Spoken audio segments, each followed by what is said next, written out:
Bonjour à tous, bonjour Gérard Barbosa. Donc vous êtes dans le groupe Talent depuis près de 20 ans. Vous accompagnez les entreprises dans leur transformation numérique. En tant que General Manager de Talent Solutions, donc vous dirigez une entité avec une forte coloration autour de la data.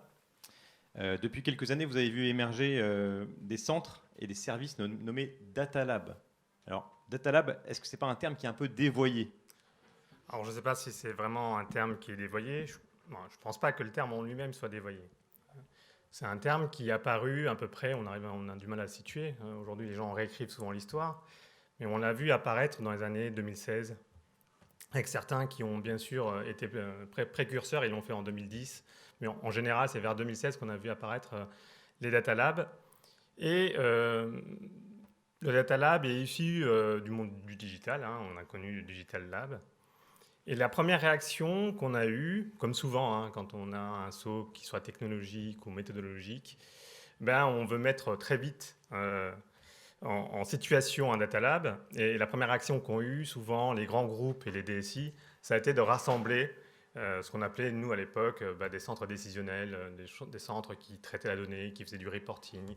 Donc c'était regroupé en un seul centre l'ensemble de ces structures qu'on avait créées, parce que vous aviez des structures décisionnelles au-dessus de l'ERP, au-dessus du CRM, au-dessus de tous les outils transactionnels qui couraient au sein d'une entreprise. Donc c'était la première étape de se dire, la data elle est centrique, certes, donc on va regrouper tout le monde et on va créer un data lab. Mais ce n'était pas vraiment la genèse et la volonté de faire un data lab. Alors la data lab, c'est quoi? Je ne sais pas si vous connaissez ce terme, et si vous en avez déjà vu, et si vous en avez déjà euh, eu à faire un data lab, parce que le data lab, c'est quoi? C'est permettre à l'ensemble des personnes qui traitent de la donnée, donc ça va être des architectes, ça va être des data engineers, ça va être des data scientists, ça va être des gens qui travaillent sur la data intégration, sur le flux de la donnée. Et aussi de travailler avec des gens qui viennent du métier. L'ambition, c'était quoi? C'était de pouvoir créer des applications qui allaient innover, qui pouvaient même disrupter le business du métier.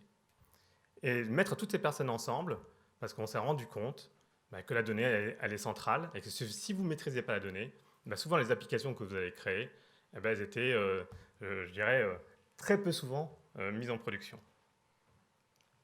Alors, qui l'a fait? Quelles sont les sociétés qui l'ont fait et qui ont réussi? Beaucoup de gros groupes l'ont fait. Des groupes qu'on connaît, AXA par exemple, ils ont mis à peu près 180 millions d'euros pour créer leur data lab, pour créer des applications qui vont gérer des nouvelles offres, orienter la fraude, savoir où est la fraude, en tout cas en termes d'assurance. Donc toutes ces applications-là, elles ont émergé dans le data lab, elles ont été créées dans le data lab. Vous avez aussi la SNCF. La SNCF a un fort patrimoine data. Vous avez 3000 gares, vous avez plus de 30 000 km de réseau, avec bien sûr des horaires qu'on subit des fois, mais avec un certain nombre d'horaires. Et donc toutes ces données-là ont permis à la SNCF de créer des applications que vous utilisez au quotidien pour savoir à quelle heure vient vos trains, savoir s'il y a des problématiques dans les gares. Toutes ces applications viennent de ces data labs. Donc, pour... Excusez-moi, hop, j'arrive. C'est un peu lent. Ouais. Attends, j'y arrive. Et plus facilement, et ça on a une facilité à le comprendre, les banques. Et par ailleurs, la BNP.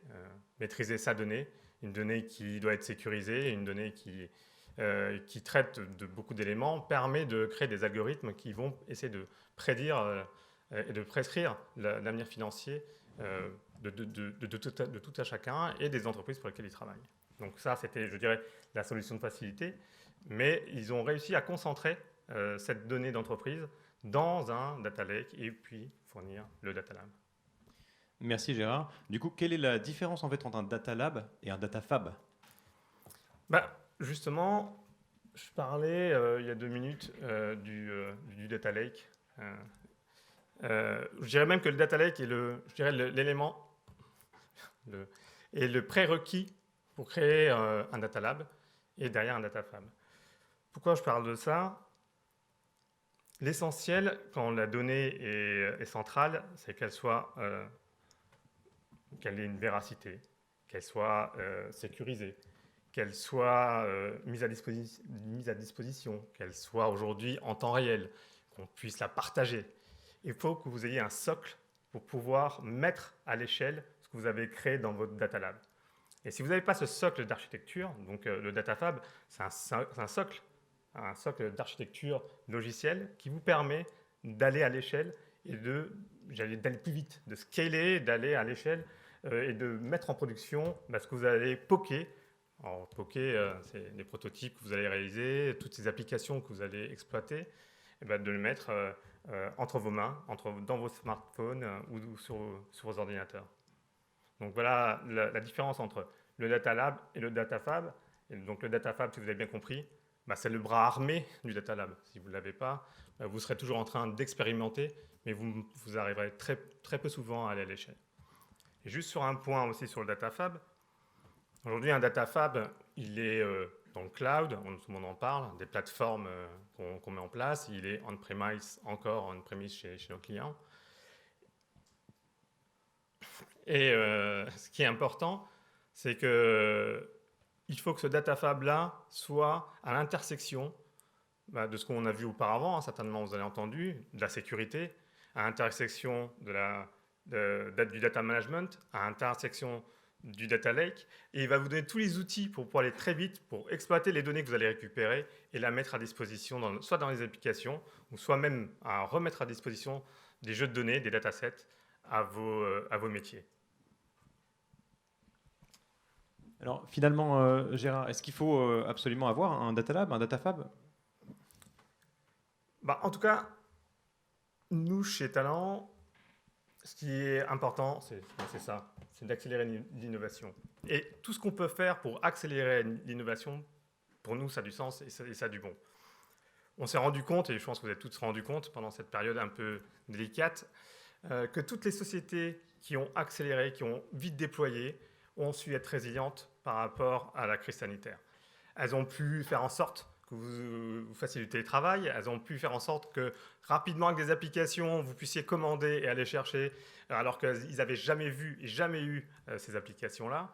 Donc, in fine, je dirais, à la rigueur, tant que ça permet d'aller vite, et pas avoir ces effets tunnels qu'on peut avoir, et je pense que vous avez tous travaillé sur des projets, sur des sujets où vous avez des effets tunnels, où on met 1 an, des fois, à mettre en production, là, c'est d'aller vite et d'expérimenter.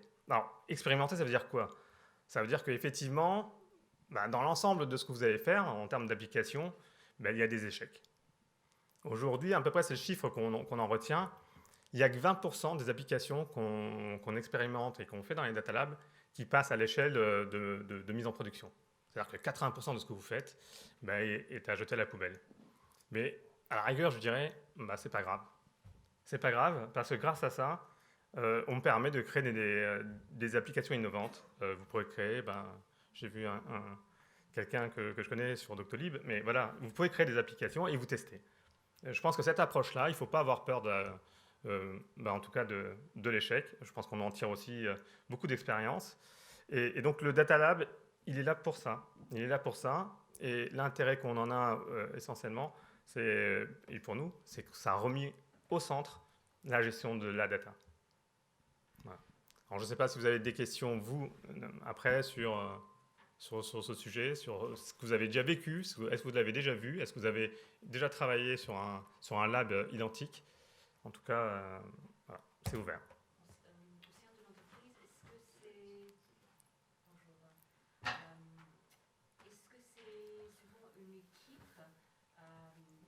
Parce que les gens ont faim, je me dis ça. Est-ce que c'est une équipe au sein d'une entreprise ou c'est souvent des projets, des mini-projets? Alors déjà, c'est une équipe, effectivement. C'est une équipe qui est en mode projet. Effectivement, on parle beaucoup d'agilité aujourd'hui. C'est encore un des mots tendance en ce moment. Quand on parle data lab, on parle d'agilité. Donc, c'est des équipes pluridisciplinaires, comme je l'ai dit. Donc, on a mixé des profils qui ne sont pas du tout métiers, purement techniques ou purement, je dirais, algorithmiques, hein, quand on parle de data scientist. Mais c'est des gens qui ont la capacité, avec de la donnée, de faire de l'intelligence artificielle, de faire émerger, de faire parler la data.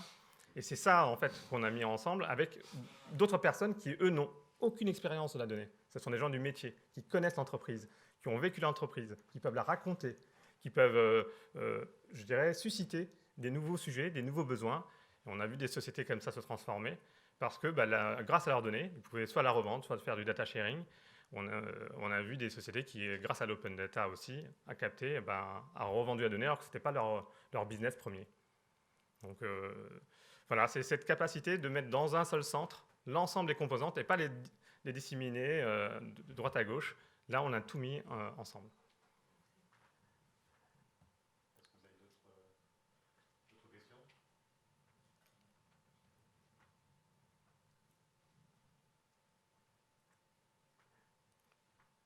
J'étais super clair. Je pense que surtout, tout le monde a très très faim. Vous avez